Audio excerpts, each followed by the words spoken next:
Good afternoon. Why we are all gathered here? So National Mathematics Day is the special for today, right? So on behalf of honoring great mathematician Ramanujan, we are remembering him, we are remembering his work, everything. So December 22nd is celebrated as National Mathematics Day, right? I want to place a question for you all. Question asking from mathematics teacher, again a difficult task. So don't think about it, it's entirely different, right? My question is, why the drainage cap is in the shape of circle? Any answer from your side? I think mics will come to you. உங்களுக்கு புரியுமாடி சொல்லணும்னா இந்த பாதாள சாக்கடையோட மூடிய வட்டமா இருக்குது. Any answer? Always round, it not go inside the drain. Wonderful answer for it. Can you please give a applause? See the answer. He told that it will not fall down. Actually அவர் என்ன சொல்றாரு அப்படின்னா, எனக்கு ஒரு doubt வந்துச்சு, ஏன் ஒரு ஸ்கொயரா இருந்தா என்ன ஆகும்? இது ஒரு ஸ்கொயரா இருந்தா என்ன ஆகும்? ஒருவேளை ஒரு ரெக்டாங்கிளா இருந்தா என்ன ஆகும்? நீங்க பாருங்களேன், ஒருவேளை ஒரு ஸ்கொயராவோ ஒரு ரெக்டாங்கிளாவோ இருந்தா டயகனலா பிளேஸ் பண்ணா உள்ள விழுந்துரும். சரி, ஒருவேளை இது ஒரு ட்ரையாங்கிளா இருந்தா என்ன ஆகும்? உள்ள விழாது. ஆனா ஷார்ப் எட்ஜஸ் வந்து அங்க வேலை செய்யறவங்களை டிஸ்டர்ப் பண்ணும், அவங்களுக்கு காயங்களை ஏற்படுத்தும். ஸோ அதனால it cannot be a square, it cannot be a rectangle, it cannot be a triangle. அப்போ ஏன் இதை ஒரு சர்க்கிளாக அவங்க ஃப்ரேம் பண்ணியிருக்கிறாங்க அப்படின்னு சொன்னால், சர்க்கிளுக்கு ஒரு யூனிக் ப்ராப்பர்ட்டி இருக்குது, curve of constant width அப்படிம்பாங்க. That means if you draw a line through the center of circle to any two points on the circle, the distance will be always same. Diameter chord வழி, அதாவது greatest chord of என்ன சொல்லுவோம், diameterன்னு சொல்லுவோம். So எந்த ரெண்டு பாயிண்ட்டுக்கு நீங்கள் centre வழியாக லைன் வரைஞ்சாலும் அதோட டிஸ்டன்ஸ் எப்படி தான் இருக்கும், சேமாக இருக்கிறதுனால நீங்கள் எப்படி பிளேஸ் பண்ணாலும் அது என்ன செய்யாது, உள்ளே விழாது. நம்பர் 1. நம்பர் 2, நீங்கள் பாருங்கள், 10th ஸ்டாண்டர்ட் அண்ணாக்கெல்லாம் படிப்பாங்க. என்ன படிப்பீங்க? எனி குவாட்ரிலேட்ரல் சர்க்கம்ஸ்கிரைபிங் எ சர்க்கிள் அப்படின்னு படிப்பீங்க. அப்படின்னா என்ன அர்த்தம்? ஒரு சர்க்கிள் குவாட்ரிலேட்ரலோட பவுண்டரியோட டச் ஆகும்போது 4 கார்னரில் எக்ஸஸாக இடம் இருக்குதா இல்லையா? ஒருவேளை இந்த ட்ரைனேஜோட மூடி ஸ்கொயராக இருந்துச்சு அப்படின்னு சொன்னால் இந்த 4 கார்னர் இடமும் நமக்கு வேஸ்ட். நம்ம ரைட் ஆர் ராங்? அதை செய்கிறதுக்கு அதிகமான மெட்டீரியல் வேணும், காஸ்ட் வைஸும் இது சீப்பாக இருக்கிறதுனால. 2 விஷயம், கர்வ் ஆஃப் கான்ஸ்டன்ட் வித்து, 2வது எக்ஸ்பென்ஸ் வைஸ். ஒரு ஸ்கொயர் போடுற இடத்துல ஆகிற செலவை விட ஒரு சர்க்கிள் போடும்போது லெஸ் எக்ஸ்பென்ஸ் ஆகுது. புரிஞ்சுங்களா? This is number 1. Number 2, cricket பார்க்குற அனுபவம் எத்தனை பேருக்கு இருக்குது? எல்லாருமே கிரிக்கெட் பார்ப்போம். கிரிக்கெட் பார்த்தீங்க அப்படின்னு சொன்னால், தோனி அழகாக அடிக்கிறாரு. இப்படி அடிக்கும்போது அழகாக இந்த மாதிரி ஒரு கிராஃப் வரும். பார்த்துருக்கீங்களா இந்த மாதிரி கிராஃபு? எஸ். இந்த கிராஃப் வந்து கிரிக்கெட்டர்ஸ் மட்டும் யூஸ் பண்ணுறதில்ல, அத்லெட்ஸ் கூட யூஸ் பண்ணுறாங்க. எதுக்காக அத்லெட்ஸ்லாம் யூஸ் பண்ணுறாங்க அப்படின்னு சொல்லி பார்த்தீங்க அப்படின்னு சொன்னால், அவங்களோட ஸ்பீடு எப்படி இருக்குது, செகண்ட்ஸுக்கு எவ்வளோ ஓடுறாங்க இப்படிங்கிறதெல்லாம் கால்குலேட் பண்ணுறதுக்காக கிராஃப் இருக்குது. டைம் டிஸ்டன்ஸ் கிராஃப்னு சொல்லுவாங்க. இந்த டைம் டிஸ்டன்ஸ் கிராஃபை வச்சு தான் கோச் அனாலிசிஸ்லாம் என்ன பண்ணுவாங்கன்னு சொன்னால், எப்படி ஓடுறாங்க அப்படிங்கிறத என்ன செய்கிறாங்க, அனலைஸ் பண்ணுறாங்க. 6th standard to you study graph? Graph படிக்கிறீங்களா? 6th இருந்து 12th வரைக்கும் கிராஃப் படிக்கிறோம். இன்றைக்கி ஒரு முக்கியமான ஒரு விஷயம் சொல்ல போகிறேன். கிராஃப் படித்தா நீங்கள் மில்லினியர் ஆகலாம். How many of you want to become a millionaire? கோடீஸ்வரன் ஆகணும்னு ஆசை இருக்குது அப்படின்னு சொன்னால் கிராஃப் படிங்க. கிராஃபுக்கு பின்னாடி அவ்வளோ விஷயம் இருக்குது. என்ன ஒரு விஷயம் அப்படிங்கிறத நம்ம பார்ப்போம். யார் ஓடுறா? Who is running there? Usain Bolt. அவருக்கு இன்னொரு பேர் உண்டு. என்ன பேர்? மின்னல் போல்ட் அப்படின்னு சொல்லுவாங்க. உசைன் போல்ட்டுக்கு இன்னொரு பேர் என்ன? மின்னல் போல்ட். சரி, he is an athlete, அப்படி தானே? அவர் என்ன அச்சீவ் பண்ணார் உங்களுக்கு தெரியுமா? You know what he achieved? 100 metre ரேஸில் 9.58 செகண்ட்ஸில் ஓடி எவர் கிரீன் ரெக்கார்டு வச்சார். அதுக்கு காரணம் என்ன? இது 2009 நடந்துச்சு. 2008 அவர் எப்படி பர்ஃபார்ம் பண்ணார், அந்த ரிப்போர்ட்டை வச்சு அனலைஸ் பண்ணி அதில் எங்கெல்லாம் அவர் தப்பு பண்ணார் அப்படிங்கிறத ஹெல்ப் பண்ணதுக்கு எது உதவுச்சு அப்படின்னா கிராஃப் தான் உதவுச்சு. என்ன சொல்கிறீங்க, எனக்கு ஒன்றுமே புரியலை அப்படின்னு நினைக்கிறீங்களா? லெட்ஸ் see ஒரு கிராஃப் பார்க்குறீங்க. இந்த கிராஃப் எப்படி இருக்குன்னா ஒவ்வொரு செகண்ட்ஸில் எவ்வளோ டிஸ்டன்ஸ் கவர் பண்ணுறாங்க. எக்ஸ் ஆக்சிஸில் அவங்க டைம் எடுத்துக்குவாங்க, ஒய் ஆக்சிஸில் அவர் கவர் பண்ண டிஸ்டன்ஸ் எடுத்துக்குவாங்க. இதை கால்குலேட் பண்ணி ஒவ்வொரு டைம் டியூரேஷனில் எப்படி ஓடுறாங்க. தீரஜ், இதை பார்த்தா உங்களுக்கு என்ன தெரியுது? Rate of change of y with respect to x அப்படின்னு 11th 12th சொல்லி கொடுத்துருப்போம். அது என்ன rate of change of y with respect to x அப்படின்னா ஒய் ஆக்சிஸில் எதை எடுத்திருக்கோம்? டிஸ்டன்ஸ் இல்லைனா டிஸ்பிளேஸ்மெண்ட். எக்ஸ் ஆக்சிஸில் என்ன எடுத்திருக்கோம்? டைம் எடுத்திருக்கோம். டெல்டா டிங்கிறது டைமோட rate of change of time. புரியுதுங்களா? டிஒய் பை டிஎக்ஸ் அப்படிங்கிறது இங்கே ஒன்றும் இல்லை, டிஸ்டன்ஸ் வித் ரெஸ்பெக்ட் டு டைமை தான் இங்கே என்ன செய்கிறாங்க, மீன் பண்ணுறாங்க. இப்போ என்னென்னா உசைன் போல்ட் ஓடும்போது எங்கே தப்பு பண்ணுறாரு அப்படின்னு கண்டுபிடிக்க முடியுமா? தெரியாது. அவர் வேகமாக ஓடுறாரு, நமக்கு எங்கே தப்பு பண்ணுறாருன்னு தெரியாது. அப்போ என்ன பண்ணுவாங்கன்னா அவர் ஓடுற மைக்ரோ செகண்ட்ஸில் எவ்வளோ டிஸ்டன்ஸ் கால்குலேட் பண்ணுறாரு அப்படிங்கிறத என்ன செய்வாங்க, இந்த கிராஃப் மூலம் அனலைஸ் பண்ணுவாங்க.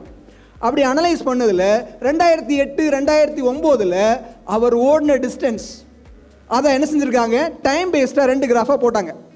அப்படி போட்டு பார்த்ததில் என்ன தெரிய வந்துச்சு அப்படின்னு சொன்னால் ஃபஸ்ட்டு 10 செகண்ட், ஃபஸ்ட்டு 10 செகண்ட்ஸை கவர் பண்ணுறதுக்கு அவருக்கு வந்து கொஞ்சம் டைம் ஆச்சு. ஃபஸ்ட்டு 10 செகண்ட்ஸ் கவர் பண்ணுறதுக்கு அவருக்கு எவ்வளோ டைம் ஆச்சு அப்படின்னா 1.83 செகண்ட். எப்போ? 2008. நல்லா கவனிக்கணும் சரிங்களா? 2008 ஃபஸ்ட்டு 10 மீட்டர்ஸை கவர் பண்ணுறதுக்கு 1.83 செகண்ட் ஆச்சு. 2009 1.89 செகண்ட்ஸ் ஆச்சு. கூடியிருக்கா குறைஞ்சிருக்கா? கூடியிருக்கு.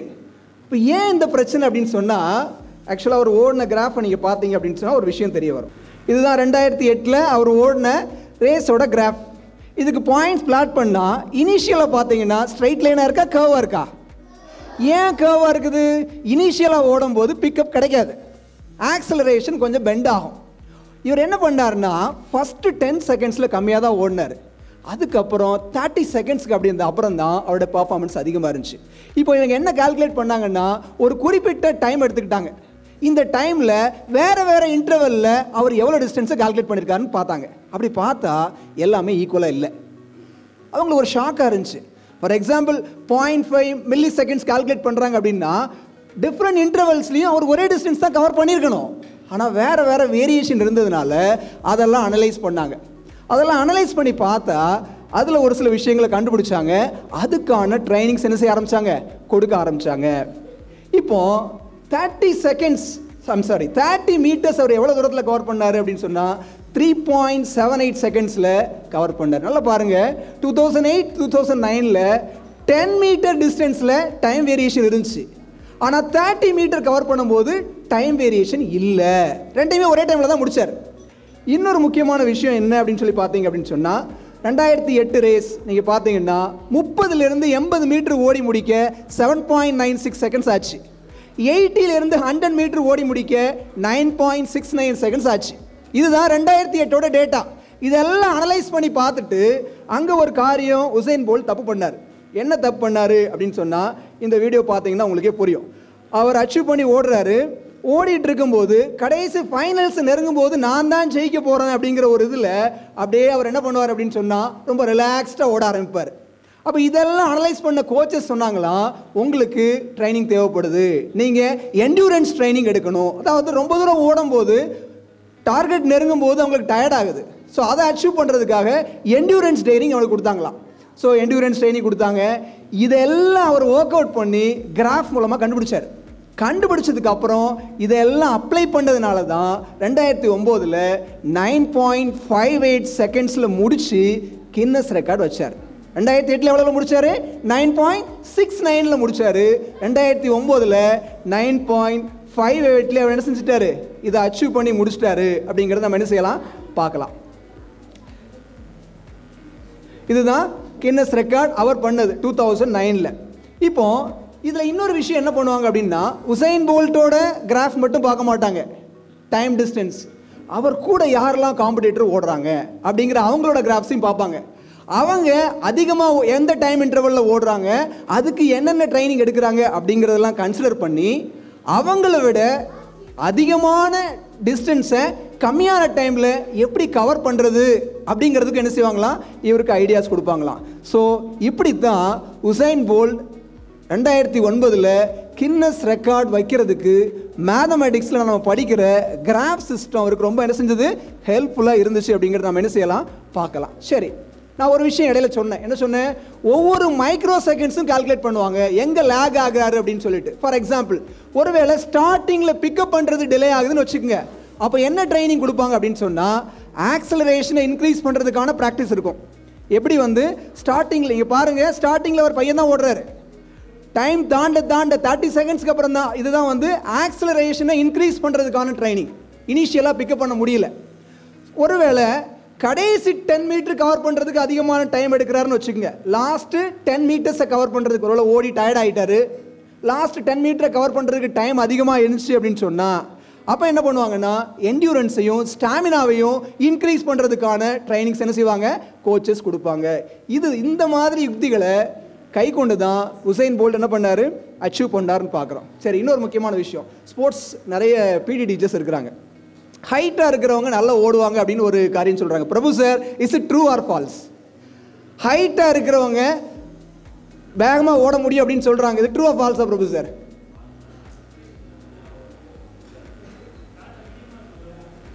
ஓகே, ஆனால் நிறைய பேர்த்துக்கு, ஈவன் நான் இதை படிக்கிறதுக்கு முன்னாடி எனக்குமே அப்படி தான் ஒரு எண்ணம் இருந்துச்சு, ஹைட்டாக இருக்கிறவங்க வேகமாக ஓட முடியும், அதனால தான் உசைன் போல்ட் வேகமாக ஓடுறாரு அப்படின்னு சொன்னாங்க. ஆனால் எவ்வளோ ஹைட்டாக இருக்கிறோமோ அதுக்கு ஏற்ற மாதிரி நம்ம பாடி என்னவாக இருக்கும், வெயிட்டாக இருக்கும். ஸோ இப்போ அதிக வெயிட்டை கேரி பண்ணிவிட்டு ஓடுறதுக்கு என்ன செய்யும், ஸ்ட்ரகிளாக இருக்கும். அதனால தான் உசைன் போல்ட்டோட ஸ்டார்டிங் கிராஃப் பார்த்தீங்கன்னா பிக்கப் கம்மியாக இருந்துச்சு. இது எல்லாமே அவர் கிராஃபோட டேட்டா வச்சு தான் என்ன செஞ்சார், ஸோ நமக்கு இப்படி ஒரு ட்ராபேக் இருக்குது அப்படிங்கிறத அவர் என்ன செஞ்சார், கண்டுபிடிச்சார். இதையும் அவர் என்ன செஞ்சார், ரெக்டிஃபை பண்ணி அவர் அச்சீவ் பண்ணார் அப்படிங்கிறது நம்ம என்ன செய்ய முடிகிறது, பார்க்க முடியுது. கடைசியாக ஒரு விஷயத்தை சொல்லி முடிக்கிறேன். இந்த உலகத்தில் வாழ்கிற எல்லா மனுஷங்களுமே பணத்துக்காக ஓடிட்டே இருக்கிறாங்க, அப்படி தானே? வாழ்க்கை ஃபுல்லாக ஓடுறாங்க. உசைன் போல்ட் ஒலிம்பிக்கில் எவ்வளோ தூரம் ஓடி இருப்பார் நினைக்கிறீங்க? எவ்வளோ டைம் ஓடி இருப்பார் தெரியுமா? ஜஸ்ட் 115 செகண்ட்ஸ் தான் ஓடி இருக்கிறாரு. 115 செகண்ட்ஸ் ஓடி அவர் அச்சீவ் பண்ணது எவ்வளோ தெரியுமா? $100 million. இப்போ சொல்லுங்க, அவர் மல்டி மில்லியனர் ஆனதுக்கு காரணம் என்ன சொல்லுங்க? மேத்தமேட்டிக்ஸ். சரிங்களா? Apply maths in a smart way, achieve success. Wish you all the best for everybody. Thank you. Kalvi Group of Schools,